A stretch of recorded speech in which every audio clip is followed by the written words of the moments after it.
downwind, a lot of the same rules apply upwind as downwind. Just about the total sail setup. As I said, the general picture is about trimming the sails right and the right amount of twist. And downwind makes sense. If you sheet the jib fully on, you can see that it doesn't look good, so you sheet it out until a certain amount. Until how much do you sheet it out as a crew? Huh? Yeah, you watch the telltales, exactly. And looser is better than tight. Thank you. Same things upwind. Yeah. In terms of your angle downwind, how do you decide when you heat it up to go fast and when you soak low to just keep along for a VMG? When do you make this? When you make the decision, and that's one of the cool things about the downwinds, which is interesting to say. The downwind is a bit of a, we got a very wide range. That's another thing. On the downwind, when you miss a ley line on the downwind, you go either the pressure cranks up and you can't make the mark anymore. Just keep sailing as fast as you can downwind.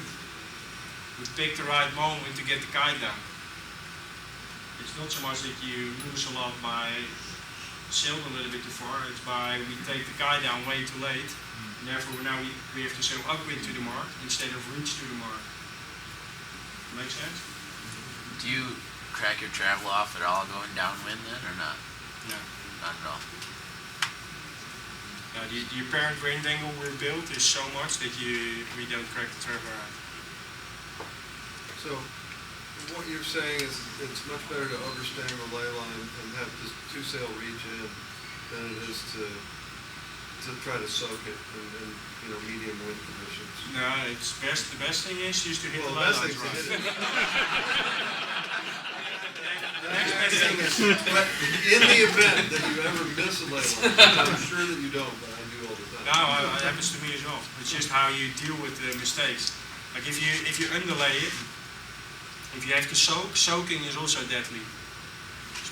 If it's really windy, soaking is not that hurtful. Like we had yesterday, if you're going to soak, you're like stopped in the water. And the amount of apparent wind we built, and therefore the amount of actual breeze we're sailing, is so much more than if you only soak it. Okay. That you really stop the boat. So it's better just to make those two jibes and just accept, okay, we made that mistake. Now the next thing is, where do we position and when can we use those two jibes for? Maybe is there a little shift coming in, or do I see some pressure where I want to set up for? Where you look behind you for the other boats. Also, and you look, mostly you have to look behind to see the pressure. And downwind, the most important thing is look backwards. How far behind your beam do you look for pressure downwind? Yeah, that's a big one. So, platform.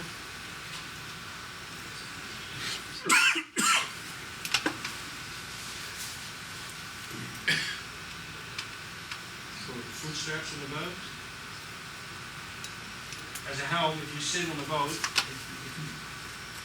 you like to sit like this on the boat. Better to rotate your body out.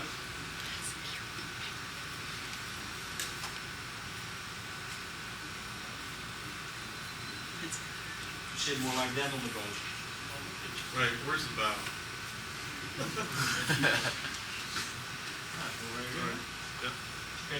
Boom. One stripe. Okay, go. And the reason why is, the question was like, where do you look for breeze? You look about this angle for the breeze you're going to get on that downwind. Where's the spinnaker? Now it's on that side. Yeah. You look about that angle for the breeze you're sailing. You look about this angle, if you jibe, for the breeze you're going to get if you jibe. So you're looking forward a little bit down to level. Yeah, you're still going sailing away from it.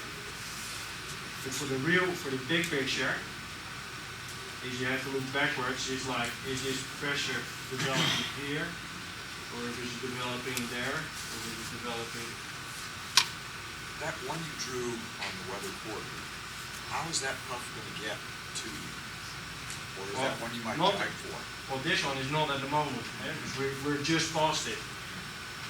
So we're still sailing away from it. But if we keep looking at this pressure patch, and here's nothing, like here's no grease anymore, not anything extra, we might decide that by the time we've gone further this way, and this pressure patch actually travels, that we jibe back, So you might jibe for that one. and we could cross it. The other thing is, if you see this pressure, and it's the only pressure you see, you might be wise, and sometimes you hit a little bit of pressure, and you see it's this shape, or it's only this wide, you can heat up and accelerate, and it makes it you sail really quickly out of it. Or sometimes you have to decide, okay, we don't go for the optimum VMG, but we stay a little bit lower, and we stay longer in this pressure, and we just take it deep to stay longer in it. But that means we have to look at it, to actually see what kind of shape is it, and where is it traveling in. Oh, I got a question. How can you tell how much to heat it up in a light air condition like yesterday? How much How to high heat it should up? how high should you head up? I mean, Like yesterday it was so light that for a helm, it's really hard to tell how high do I need to heat up. But as a crew, you have that spinnaker in your head, and you can feel like, man, I have to put quite some force in to trim the kite. And you can also feel if it's too low, like the kite is fully opened. So the crew has to talk to the helm, like, hey, I've got a good pressure in the kite, I got too much or too little. And I also advise somebody here, like maybe it's handy if you give the actual kite sheet to the helm for a moment, so he can feel what's going on. Using a helm you get a lot easier directions, what's going on with the boat if you feel the kite. Like especially in those light conditions, because you're a little bit in the blank. There's not much direction to see, the waves are shaking you everywhere, so you're a little bit like, where am I? As a helm, I take the kite as well, where I ask my crew, how does the kite trim feel to you? And then if it's a bit more breeze, it's more straightforward, because then if you heat up more, you feel acceleration, and you go down, you feel slow down straight away. So, but that communication is important. It's not only on catamarans, it's a really big thing on yachts as well. There should be a constant dialogue going on the kite trimmer and the helm.